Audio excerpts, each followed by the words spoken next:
Sure. Well, so I'll skip the introduction. I guess I'll just mention that I come from Mongolia. I'm based in Brazil now, and I'm working for the social gastronomy movement, supporting in fundraising. And I'm super happy today to present you the work we've started and our thinking around how this collective fund could look like, and very much looking forward to hear your input and feedback. Also, sorry, Q, we were not aware of the 5-minute scope because I was working on that with Lisa, who just presented herself, and we were thinking to present together, but I don't know how we could change that because 5 minutes is too little. Well, anyway, I'll just go ahead and then Lisa, you can always complete me while I'm speaking, and that should not take more time. I'll just present my screen.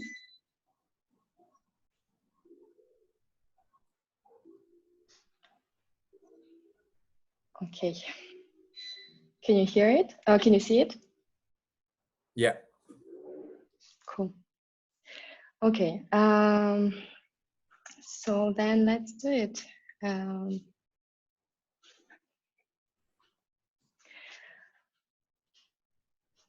Okay, so today I'd like to present you the case of the Social Gastronomy Solidarity Fund idea that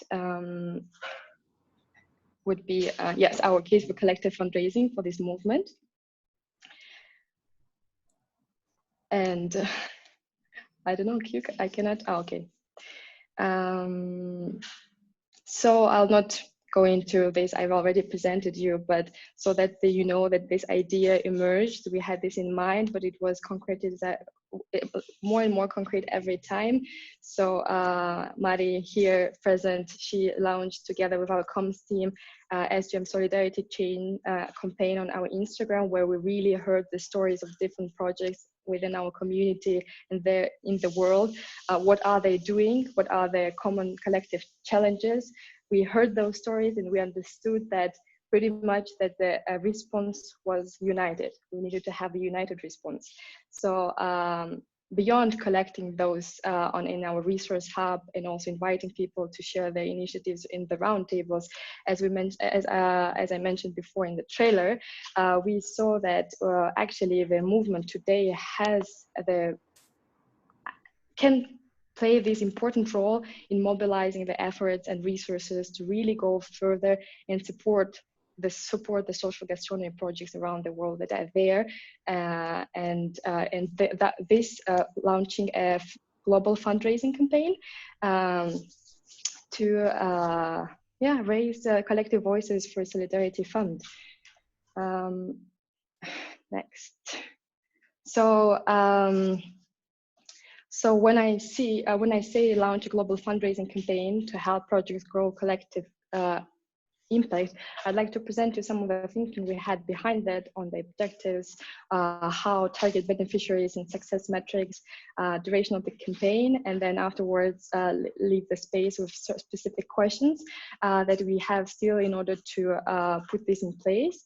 So our objective is here to really support social gastronomy projects, big ones and smaller ones, working for and with the local marginalized communities to ensure food security and building resilient communities at a critical time, like in this time of COVID-19 crisis. How we can do this? By providing financial assistance to those projects that need funds right now to keep their projects alive, and that's like launching a global fundraising campaign. What are target beneficiaries at of this fund, collective fund? So we see direct and indirect beneficiaries. So the direct beneficiaries are going to be the projects that serve and work with those communities, and the latest being indirect beneficiaries of a collective social gastronomy solidarity fund. We've been, after hearing also the webinars available, Patricia's Patricia's expertise last week, we understood that we need to have very clear targets and success metrics and concrete deadlines as well to test this and run this. So we were thinking that although we are a global movement, we need to target our actions in 10 specific countries, and I'll explain why this number came. Although Patricia said that there's so many funds available, and because still for the movement, this is not yet an official arm. We are not a grant-making entity as a movement, but we would like to test this and really try to fundraise in the first, in this time, $100,000 from the campaign in order to distribute 1 million meals in those 10 target countries. Of course, during that campaign, the very valuable Jika advice that Patricia said that we're also hoping to engage our donors, like companies and our supporters, to run a match funding and to double the impact of that target. We are pretty much ready to actually some logistical perspectives to launch this, because we actually, instead of choosing a platform, we are building this platform on our website, where we're showcasing different social gastronomy projects that are part of the solidarity chain, and building the profiles for them, just like Brazil Foundations also does in that example, and basically just inserting the donate button with donor box on our website. But we would really love to have it launched as soon as possible once we have all the modalities, and use perhaps May 5th as, I would just put this, it's not, it's just an example we wanted to have a concrete deadline for ourselves as well. And we know that the May 5th is a global Giving Tuesday campaign that's running, so to use that as well. And our objective is not to extend it for eternity, but have it 60 days to run the campaign, fundraiser campaign during 60 days. So what I really would like to discuss with you today is building on this slide, how we can benefit from who can benefit from this fund, to present you what are the two options and that we see, and some criteria for selection. Because this is a very important question for us. We really would like this being very transparent and clear and fair as possible. So I'm glad that in this room we have representatives of social gastronomy hubs here, also projects, but as well the team and different specialists. So we were to respond to that question of who can benefit from the fund, we are targeting local social gastronomy projects first in target countries identified by where our hubs and catalysts are located, but also give an opportunity for other social gastronomy projects around the world that are currently outside of the network by giving them opportunity to apply for the grant at a certain time of the campaign. For that, we were identifying what are the criteria for selection that both groups need to respect in order to be eligible for the grant, to receive the grant. And for us, we identified 3 right now. It's to be eligible, we need to have a project working alongside the food chain, because as you know, like from planting, growing, distributing, preparing, sharing, eating, and managing waste, the scope covered by the social gastronomy movement. On top of that, the project needs to provide food security to marginalized and vulnerable populations in response to COVID-19 crisis. So it's a criteria that it needs to be in response to COVID-19 crisis. And then on top of that, the project provides food security in a way that strengthens the resilience of local communities, because we all know that the social gastronomy project is part of our community. They all work on building resilience of local communities. Yes, so to make this happen, that was a quick presentation, and I'm very happy to respond to different questions that will now emerge. But but just we realized that we really need thinking partners here that could counsel and support us on three mainly more questions. First of all, how we can ensure that the grants are distributed in a fair and cost-efficient way. Second question is, what kind of justification do we need to ask for projects beyond the selection criteria, like proof of business continuity or financial statements, and perhaps some of you could help us with that. And finally, going back, that communication for NGOs and social organizations is so key. We wanted to check what kind of communication strategy we should adopt. So yes, I think that's it, Hugh, in terms of presentation. And yeah, let me know how we should proceed next. And before that, actually, I wanted to ask Lisa if you have something to add right now. We changed a little bit the format because we wanted to make it a little bit more like longer, but I understand the 5 minutes delay. If you want to add something, Lisa, on top of that, please feel free. Otherwise, we can do it during the rest of the time. Go ahead. I think you said everything. That's great. Thank you, Zaya. Thanks. So we just open out for clarity questions. If either you didn't understand something or you feel like in order to support, you need to know about something that wasn't mentioned. So I just want to open out for anyone to support. And could we come off the shared screen, Zaya? Of course, sure. Thanks.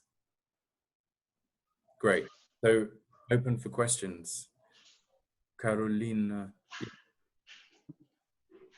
Hi, Zaya. Just so I understand a little bit better, the communication strategy is the communication to tell the people that you are accepting requests, or the communication for the fund, for raising the funds? I think it's both of those. I have a question about the 10 countries. What countries did you choose and why? And yeah. It's a good question, and I didn't put the names of the countries, but when we were responding to that need to respond to actually how we can, in a very fast, better way, to distribute the money fundraised, we were beyond of that possibility of leaving projects the space to apply for that. Within the movement, we already have our trusted network of social gastronomy hubs, and we counted around 10 countries.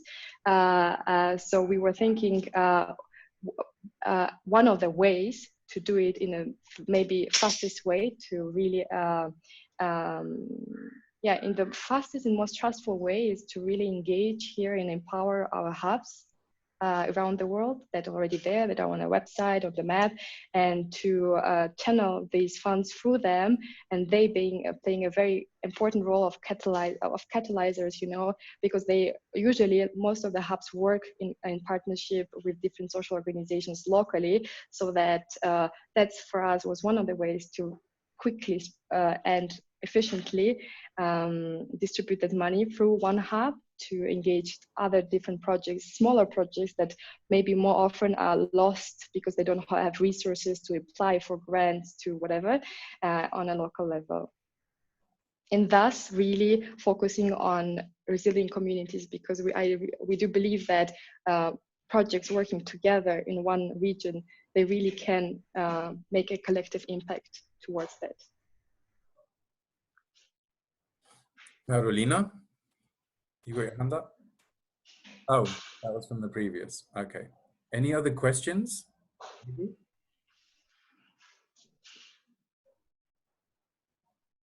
So the proposal for the fundraising campaign, as you were saying, there were these two possibilities: either through canalizing through the hubs you already have and the projects you already know, and the other part, the second, for the other countries, what are you thinking of? Is a call for proposals, or how will it work? It's at the same time, it's a different timing. It's first you fundraise and then how are you thinking of that? It's a good question. First of all, I'll just copy paste here our hubs that like we have, so that perhaps it could help us also focus like in the discussions later. But to respond to your question, Diego, yeah, so we checked a few practices that are happening right now from different other organizations, and I saw that most of them, for example, James Bird Foundation in the US, they launched a call to act, a campaign to fundraise, and after 3 weeks, I think, or 4 weeks, they opened a call to apply to support like local chefs and restaurants, and then they closed it to analyze and then reopen it for the second term. So I think this is one of the ways to move forward, but we haven't thought exactly like what would be our strategy for that. But yes, fundraising, starting the campaign maybe, and yeah, we already have actually a Google form ready with the criteria. So basically saying that projects also can apply for the grant if they meet the criteria. And I see that we have 25 minutes right now. Yeah. You can relax. So, I take care of the time. Don't worry about the time. Okay. Thank you. That's so good to count with the facilitators. Okay. Are there any more questions before we move on and go into kind of like brainstorming advice type process? I have a question. I was wondering if you guys did any research on other funding projects that are already occurring as a response, and particularly targeting, you know, food security or already in this area. If we did research on what exactly specifically, I just didn't. On other initiatives such as this one, other fundraising initiatives. Yes, of course. We've been while doing this, we really were inspired by different, both global initiatives, but also very much locally. Because, and I'd really like to hear from Patricia. We saw that these kind of fundraising campaigns work very much, very also locally rooted. Like when I spoke with Esther last time, she said that in Germany, this platform is the best platform. We have the same one in Brazil. So it's targeting per country or maybe region. In terms of globally, we found a few platforms like Classy in the US, but like that do real global reach, but they're less. And still again, these kind of platforms are very much also, they have the language, specific language of the country. Like Classy, I found very, very American style. And I was wondering if a project from Nepal, how this project can even, you know, pretend to apply to that grant. Anyway, we did one. So, but at the end of the day, as I mentioned, I think if you go on our website, we've been already trying to collect those projects that we already that heard and sent us the information to build the profiles per project, you know, that are part of the solidarity chain. So that is not restricted to the existing community, but also open for outside other projects. So we are just following them and building their profiles right now. And the idea is, yes, for the donors to see what are the projects happening, just like Brazil Foundation does. They have the donate, and then they tell the stories of each project. So that's what we are working on right now. So instead of going for it to another platform, we are building this platform at the SGM. Yeah, just to clarify, the reason I'm asking is because I think that precisely for the communication strategy, one of the potential ways that you can consider is presenting your fundraising idea as something that you're targeting a particular problem that none of the other funds are potentially targeting. And I haven't seen much on the funding for specifically targeting food or gastronomy. I have seen funding for a lot of different things, but I think that the more you can differentiate yourself from other requests, I think it would make it really special. If you can justify that you're making something that nobody else is raising money for, you know, ensuring food security, then that's already a great starting point for a communication strategy. If I may comment on that, sorry, Lisa. I'm going to just ask now because we're getting into advice already. No, it's no problem. It's just a sign that we're probably ready. So what I'd like to suggest is that and then Lisa, you can include this comment in the process we're just about to enter, but just so we mark the difference between clarity and advice. I'm going to copy now into the chat the 2 questions that I'd like to just give people 2 minutes of silence to write down your responses that you'd like to share with Zaya. So the 2 questions are, what solutions and possibilities do I see? Which is kind of like, what advice do I have? And also, what people could be helpful to collaborate or partner with. So just give 2 minutes now for everyone to write down anything that comes to their mind. And then we'll go one by one and we'll do brainstorm. Do you mean people to collaborate with for this fundraising Yes. strategy? Yeah. Okay. Thanks for the clarity.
So I'm going to move on. I'd love to give more time. Time is always a question, but there we go.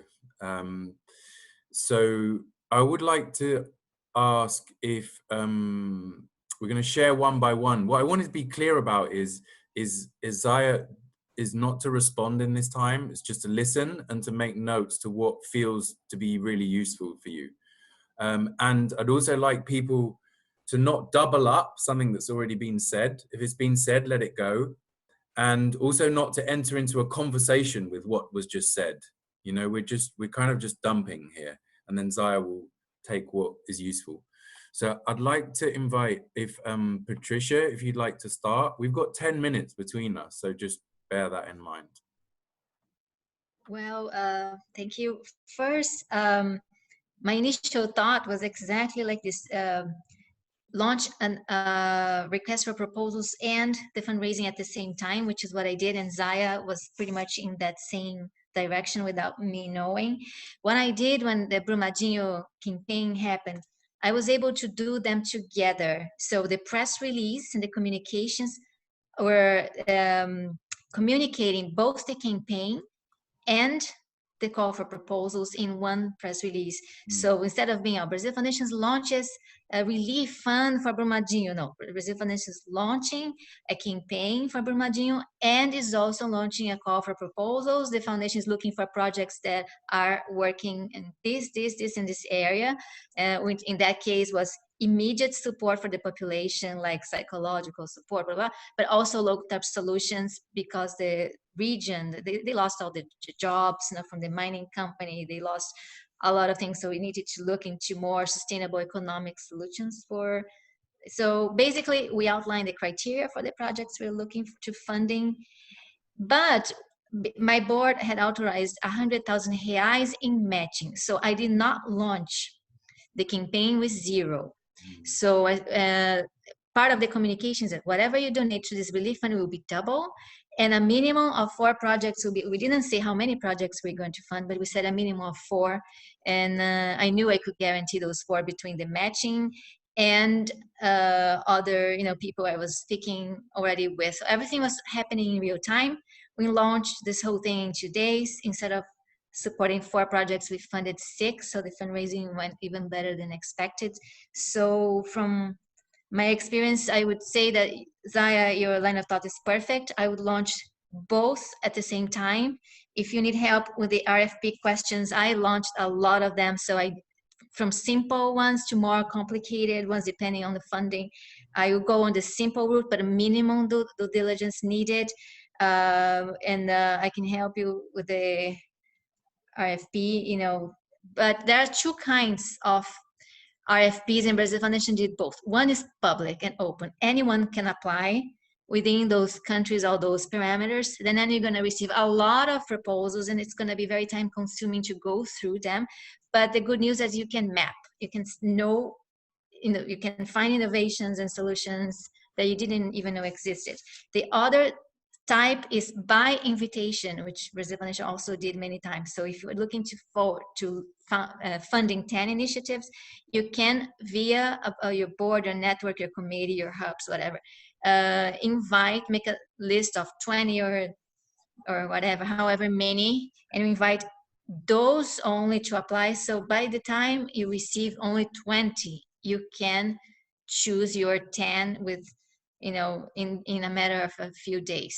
So you have to decide, do you want to map initiatives that you don't know exist and, open and receive 200 proposals, or do something more targeted this time? And as the movement kind of becomes a grant maker movement that can provide seed funding to these innovations, then maybe in another moment you can do an open call for proposals with the purpose of really finding out what is out there that is out of your radar right now. So I think you can choose the parameters for the funding. The tricky portion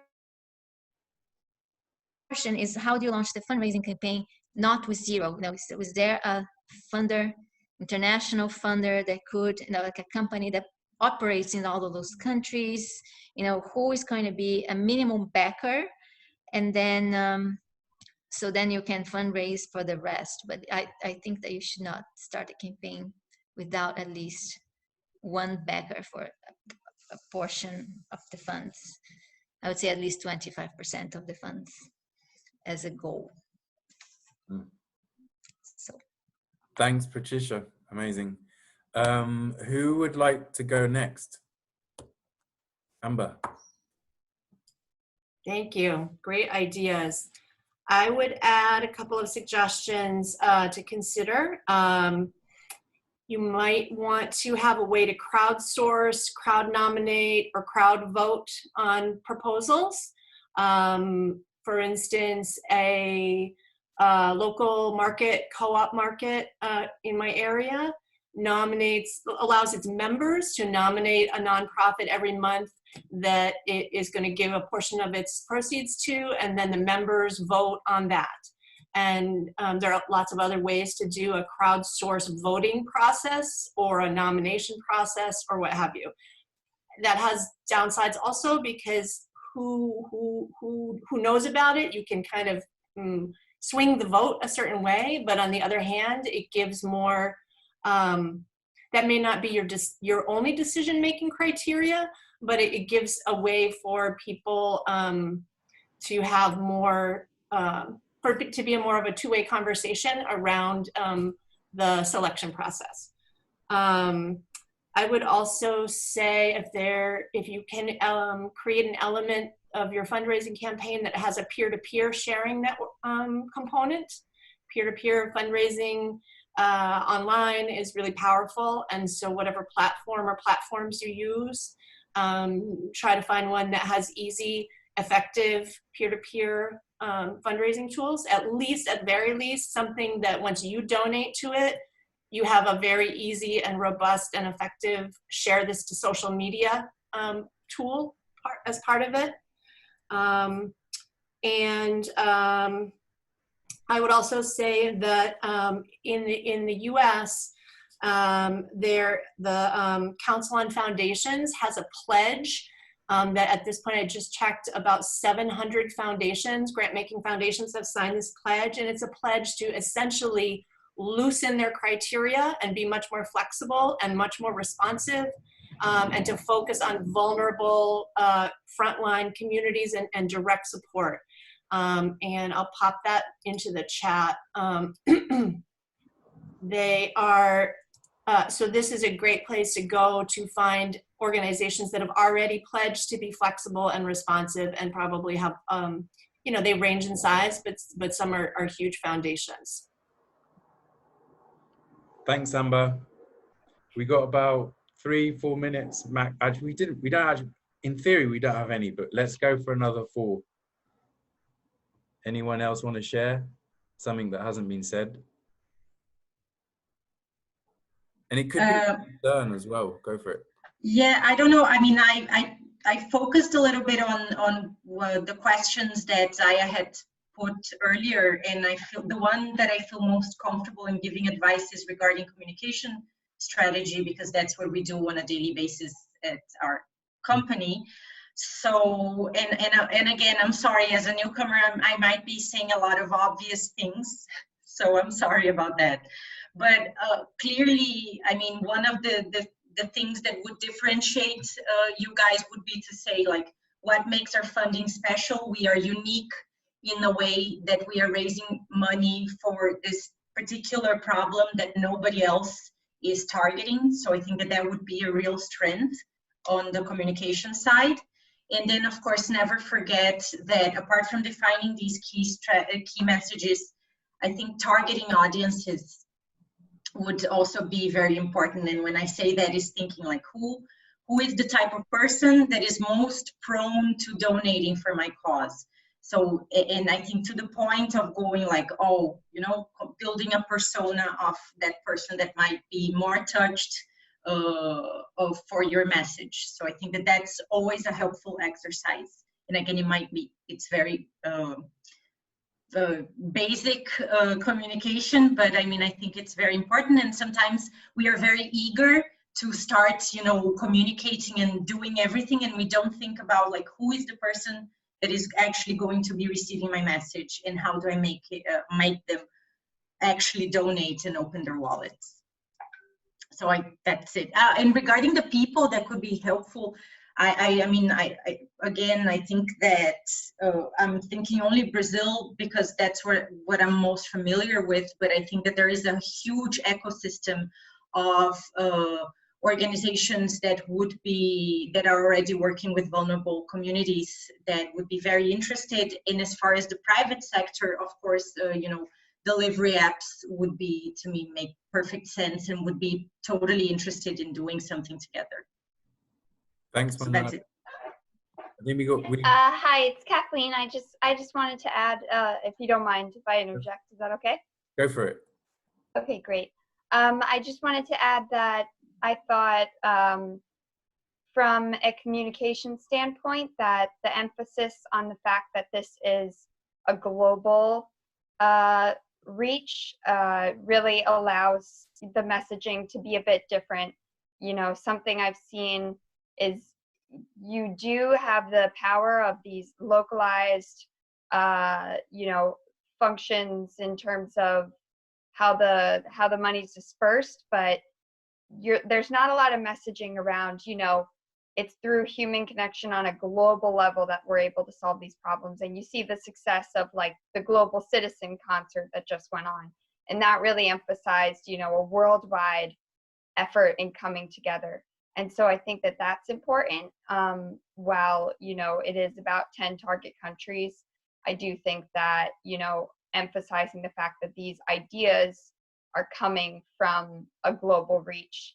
And then in addition, I just wanted to comment that to revisit the conversation Patricia and my group had last week about the success of the WhatsApp outreach effort to leverage first local sources of visibility. You know, maybe she could elaborate further on the success in Brazil again, but that we might connect the success there with the possibility for other similar movements cater to each specific country by way of their SGM offices on the ground locally.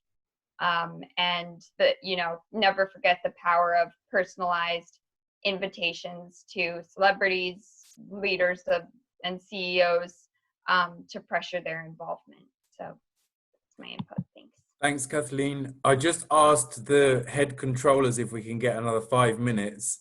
I don't know, I haven't got the response back yet, but I think we just keep going for now. I wanted to have a reflection, but this is the rich part. So, but I'm going to ask people to try and be as concise as possible. Like yeah. So Mari, I know Mari had her hand up, and I know Esther had her hand up. And Diego wants to speak as well. So I'm going to go for Mari quickly first. Yeah, so just sharing this concern, which Kathleen just mentioned this. It's 10 different countries. We don't have like money for advertisement or like setting up like very nice and well-structured campaigns, directing the message through like this algorithms. Maddie, sorry, I'm sorry. I hate interrupting. It's horrible. No, it's just like how I don't want to respond to that. I just want to get new information at this point. So maybe it's best because we can always talk about this afterwards. So I'm going to ask. Just like a question for the girls that might have the experience, because this is for sure a challenge, or if we can continue this after. Yeah, that would be great. I'll come back to it. Esther?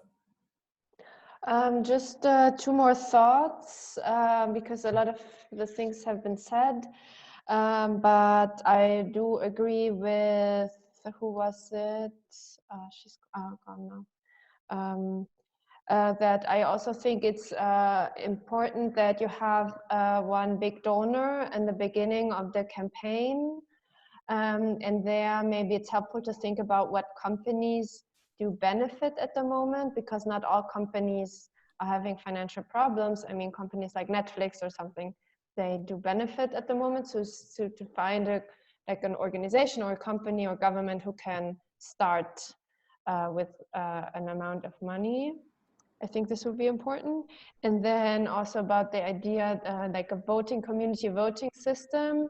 We do have these models here as well, but I always have the impression that bigger organizations benefit because they have a bigger crowd, and then they can make people vote for them. And I think the chance here is that also very small organizations who work on the ground, who do not have a big network, can benefit.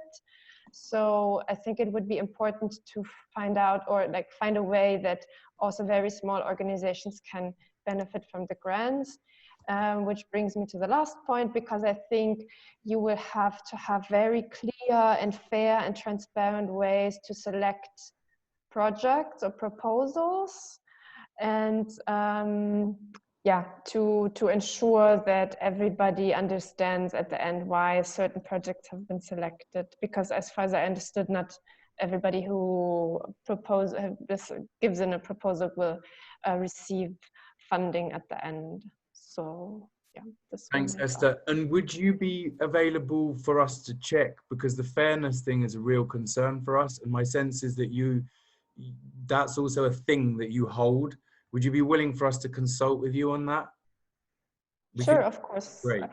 I think it's a very, very difficult task to find fair and transparent selection criteria, but of course I can help with this. And I will also post one last link, another big international platform where organization can donate, and it's international, so I will post it for everyone. It's called Beneviti Causes or something. I don't know if you know. Thank you. But sure, you can reach out to me. And Diego, I don't know if we've got 2 minutes or 7, but there you go. Okay, I'll try to do as quick as possible. Just trying to add to what has been already said. I think that maybe we can besides doing this call for funds and going for people who are actually actively looking or ready for donating right now, maybe it would be interesting to go also with an active submission to institutions, to large institutions that maybe for this we will have to work on in an actors map and the criteria for the funds they manage. But for instance, preparing, having already prepared a due diligence, something that helps them go faster.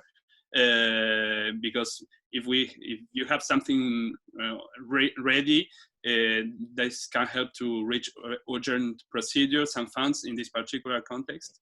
And also, as for the question, it'd be interesting, as Patricia suggested in her initial presentation, to have at the same time a call for proposals for identifying the new the other projects that you don't work with right now. But going this at the same time, I think it will help to gain some time. That's all. Thank you. I think we're going to be thrown back into the main group any minute.